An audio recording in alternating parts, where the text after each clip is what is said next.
La Llorona de Querétaro. Es conocida por tratarse de una mujer que no perdió a sus hijos, sino que a estos los asesinó su propio padre. Se dice que la causa del crimen fue porque ella le fue infiel a su marido con uno de sus vecinos. Al enterarse el hombre lleno de celos, no pensó en nada más que en matar a su propia prole, ya que estaba convencido que los pequeños no llevaban su sangre. Una noche entró al cuarto de los pequeños y los ahorcó sin miramientos. Cuando la madre de los niños ingresó a la habitación, ya era demasiado tarde. Es decir, los cuerpos de los infantes yacían sin vida tirados en el piso. Desde ese momento, la mujer perdió por completo la razón y se salió a la calle con lo que llevaba puesto. Tenía el cabello despeinado y estaba vestida únicamente con un camisón y una bata de color blanco. Las personas que la llegaron a ver decían que ella solamente pronunciaba incoherencias. También se comenta que dicha dama jamás olvidó el deceso de sus hijos hasta que falleció. Otra versión apunta que en realidad no existió ninguna llorona, sino que era un malhechor que se vestía de mujer para sembrar el terror en las calles. El Callejón de Don Bartolo. El Callejón de Don Bartolo era un lugar en donde justamente habitaba un individuo con ese nombre, al que los queretanos apodaban el Segoviano, debido a que su familia se había trasladado desde Europa hasta la Nueva España. El sujeto, por cierto de edad avanzada, vivía únicamente con su hermana, quien hacía las veces de ama de llaves. A Don Bartolo no le hacía falta nada, dado a que se dedicaba a prestarle dinero tanto a personas de la clase alta como a hombres trabajadores. Se dice que era un hombre bastante reservado al que solamente se le podía abordar el día de su cumpleaños, fecha en la que, por cierto, abría las puertas de su hogar a todo el mundo. En la fecha de su aniversario de vida, acostumbraba hacer un brindis, el cual iba más o menos así: brindo por mi salud, por la de mi hermana y por el 20 de mayo de 1701. No sabría qué decirles, pero a partir de la fecha mencionada, nadie volvió a saber nada de Don Bartolo. Es más, los adultos mayores de Querétaro, a quien esta leyenda les fue contada por sus bisabuelos, decían que aquel hombre tenía un pacto con el Señor de la Noche, es decir, con el diablo. Leyenda La Mano Negra, Michoacán. En una de esas noches de invierno en que llovizna y hace frío, se corrió entre los habitantes de Morelia el siguiente relato. El padre Maroso, de cuyo nombre nadie puede acordarse, era una celebridad en la vasta provincia de Agustinos de Michoacán, distinguiéndose principalmente por sus virtudes, y después por ser pintor excelente que cubrió de cuadros de indiscutible mérito artístico todos los conventos de la provincia. Para entonces se encontraba en el convento de Sant Agustín de Valladolid, aunque su lugar habitual era el de Salamanca, pero bien, se dice que estaba haciendo las labores que tanto le gustaban. En este lugar se encontraba un claustro romántico situado junto a la iglesia bizantina, con una ancha puerta en medio que daba acceso al salón. Casi frente a la puerta de entrada se erguía una tribuna tallada en nogal negro, y junto a ella estaban esculpidos los 4 evangelistas, y en el centro estaba esculpida la imagen de San Agustín. Tanto en el pie como en los barrotes que encuadraban los tableros, había esa rica flora retorcida y gallarda que los maestros carpinteros de los pasados siglos desarrollaban en sus obras, haciendo gala de una imaginación tan fecunda como bella y de una habilidad nunca igualada, ni mucho menos superada para manejar los instrumentos de tallar y esculpir en madera. En armonía con la cátedra o tribuna y a lo largo de los muros en 2 galerías, alta y baja, se desarrollaba una doble sillería de asientos giratorios, labrada también en nogal negro. Cada silla era un prodigio de talla, teniendo esculpida en el respaldo la imagen de un santo de la orden. En uno de los testeros se levantaba sobre una plataforma el trono del provincial, y en el otro había una preciosa mesa cuyas patas eran garras de león, sobre la cual destacaba un crucifijo de cobre dorado a fuego, en medio de 2 candeleros con sus cirios y un atril de plata cincelada para los santos evangelios. De la bóveda de cañón pendían 3 arañas de cobre dorado a fuego, cuajadas de ceras, que iluminaban el salón con una luz tenue y dorada. Sobre los muros colocados a iguales distancias, había colgado retratos de personajes prominentes, religiosos de la provincia de Michoacán, como era el del apóstol de la Tierra Caliente de Fray Diego Basalenque, de Fray Alonso de la Vera Cruz, sentado en su cátedra dando clase a varios discípulos, entre ellos al inteligente y aprovechado joven don Antonio Huitzimengari de Mendoza, hijo del último emperador de Michoacán, Caltzontzin. Siempre el padre Marocho, por su antigüedad en la orden y por los cargos que en la misma desempeñaba, tenía el segundo lugar después del provisional en el capítulo, y se sentaba en el primer sitio a su derecha. No había discusión en que no tomara parte, ya suministrando datos históricos, recordando cánones y citando autoridades filosóficas y teológicas, ya discurriendo de modo que sus palabras eran escuchadas con verdadera sumisión, y sus sentencias eran decisivas, influyendo grandemente en las decisiones que se debían tomar. Por tanto, a pesar de que en lo general el padre Marocho tenía una vasta sabiduría, estudiaba en su celda o en la biblioteca del convento hasta las altas horas de la noche. Ahí estaba una noche el padre Marocho. El silencio más profundo reinaba en aquel recinto donde el hombre del presente entabla pláticas con los hombres del pasado. De repente el padre, según lo cuentan papeles viejos de aquella época de duendes y aparecidos, notó un ruido extraño a su lado. Volvió el rostro y vio que una mano negra, cuyo brazo se perdía en las tinieblas, tomando entre sus dedos la llama de la vela, la apagó, quedando humeante la pavera. Con la mayor tranquilidad y presencia de ánimo, dijo al diablejo: «Encienda usted la vela, caballero». En aquel momento se oyó el golpe del eslabón sobre el pedernal para encender la yesca. Ardió la pajuela exhalando el penetrante olor del azufre, y se vio de nuevo que la mano negra encendía la vela. «Ahora, para evitar travesuras peores, con una mano me detiene usted en alto la vela para seguir leyendo, y con la otra me hace sombra a guisa de velador, a fin de que no me lastime la luz».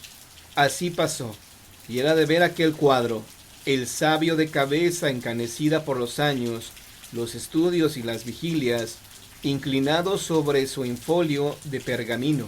A su lado 2 manos negras cuyos brazos eran invisibles, una deteniendo la vela amarilla y la otra velando la flama. Llegó la madrugada con sus alegrías. Entonces, como ya no era necesaria la luz de la vela, exclamó el padre Marocho: «Pues bueno, apague usted la vela y retírese. Si necesito de nuevo sus servicios, yo le llamaré». Entre tanto que el padre bostezaba, restregándose los ojos, se oyó un ruido sordo de alas que hendían el aire frío y húmedo del nuevo día. No tardó en concluir el capítulo, quedando arregladas todas las cuestiones que hubo para convocarlo. Con todo, el padre Marocho se quedó en el convento a descansar por algunos días más. Vivía en una celda que termina en un ambulatorio que va de oriente a poniente, iluminado en el centro por una cúpula con su linternilla. La celda era la última del poniente a mano izquierda con su ventana para la huerta del convento. Desde ahí, como en un observatorio, contemplaba aquel artista un espléndido panorama. El padre Marocho quiso pintar aquellos juegos de luz, aquellos muros envejecidos tiñéndose de arrebol, y mientras el sol no pasó del paralelo, se sentaba frente a su caballete con su paleta en la mano izquierda y su pincel en la derecha, y cuando menos acordaba, aquella mano negra le prestaba los colores y los pinceles que necesitaba para manchar su tela. Una noche, víspera de su partida del convento, el padre Marocho vio en cierto lugar de la celda la misma mano negra que apuntaba fijamente. Él no hizo caso, porque ni tenía ni podía tener hambre de tesoros. Cerró sus ojos y se durmió. Después de muchos, un pobre, habitando la misma celda, y de un modo quizá casual, o más bien sabiendo de esta leyenda que había visto en los papeles viejos del convento, cuando era novicio de la Orden de San Agustín, halló un tesoro en el mismo lugar, apuntado por la mano negra.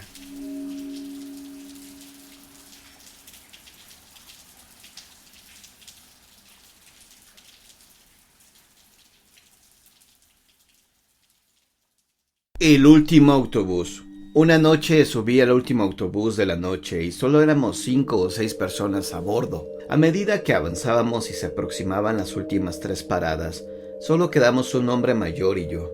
El conductor decidió hacer una parada para cargar gasolina y durante ese breve descanso el otro pasajero y yo entablamos una animada conversación. El hombre compartió detalles de su vida, incluyendo el dolor de haber perdido a su esposa, anécdotas de sus hijos y nietos, y la razón por la que siempre tomaba el último autobús. Su recorrido terminaba en la última parada. La conversación fue amena, y aunque era la primera vez que nos encontrábamos, parecía como si nos conociéramos de toda la vida.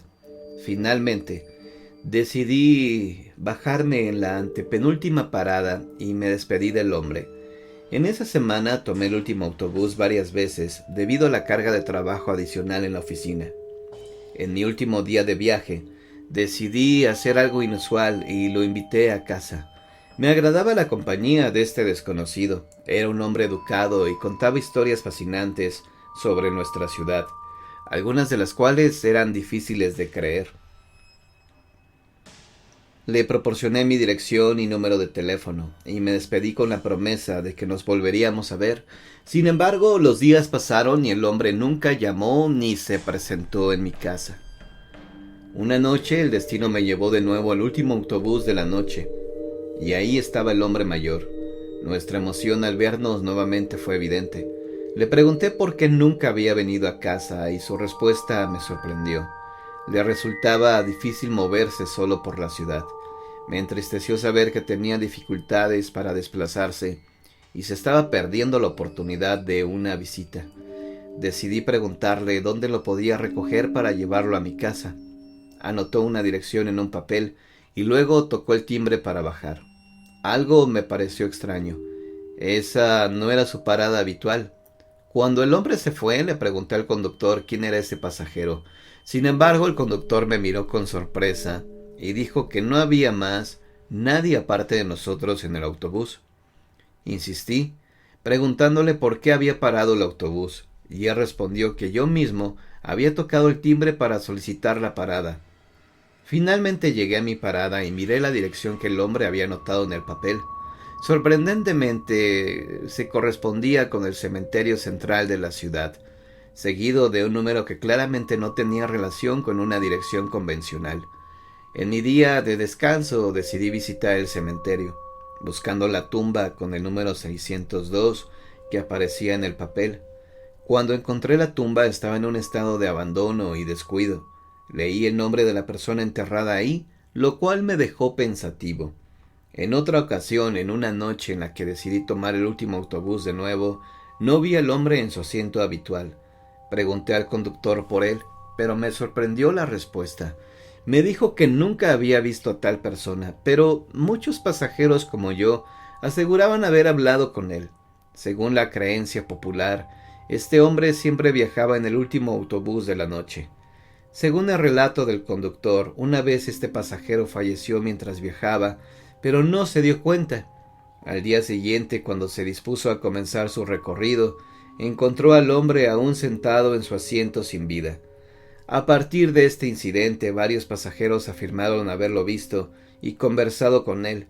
Sin embargo, cuando alguien entabla una conversación con él y conocía su historia, desaparecía por un tiempo, pero siempre volvía. No volví a ver a este enigmático personaje en el último autobús de la noche.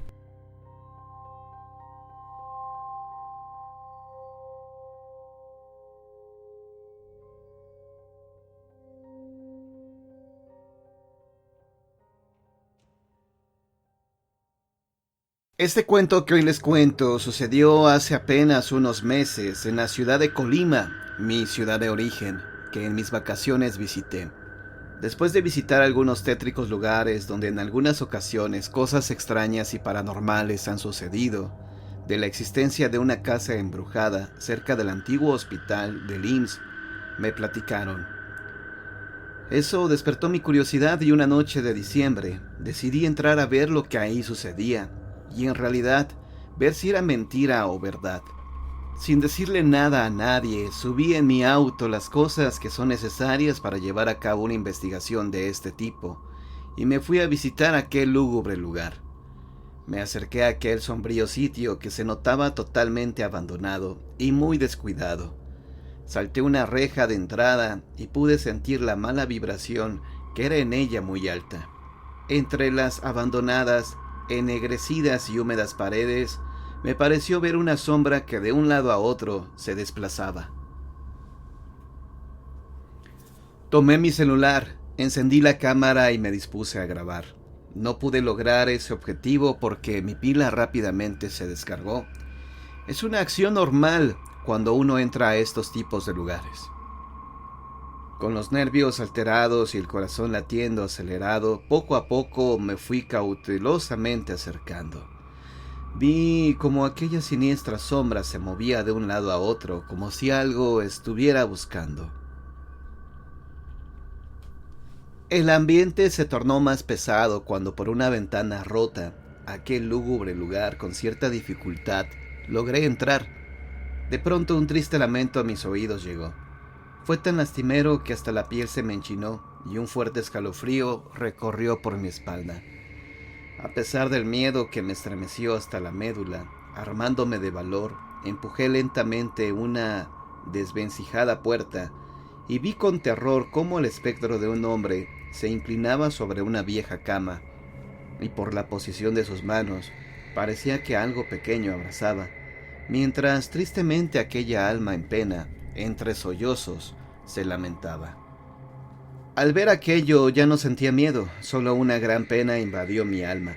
Con un vacío en el estómago me retiré de aquella tétrica casa con la promesa de regresar y ayudar a aquella alma en pena a descansar en paz. Preguntando por aquí y por allá, alguien me platicó esta historia que les voy a relatar. Dicen que esa alma que pena en este lugar perteneció a un padre de familia que vivió ahí antes que se construyera la casa actual.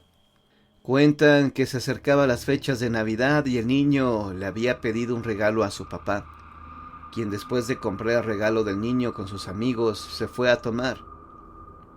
Después de varias horas el hombre en estado de ebriedad a su casa se pasó a retirar, pero nunca llegó porque un fatal accidente con su vida terminó. La madre del niño, después de enterrar el cuerpo de su esposo, tomó a su pequeño hijo y de aquel lugar para siempre se marchó. A través de los años en aquel lugar hicieron una nueva construcción, pero no la han podido habitar, pues dice que el alma en pena de aquel hombre vaga en ese lugar, buscando a su hijo para entregarle el regalo que le prometió una Navidad.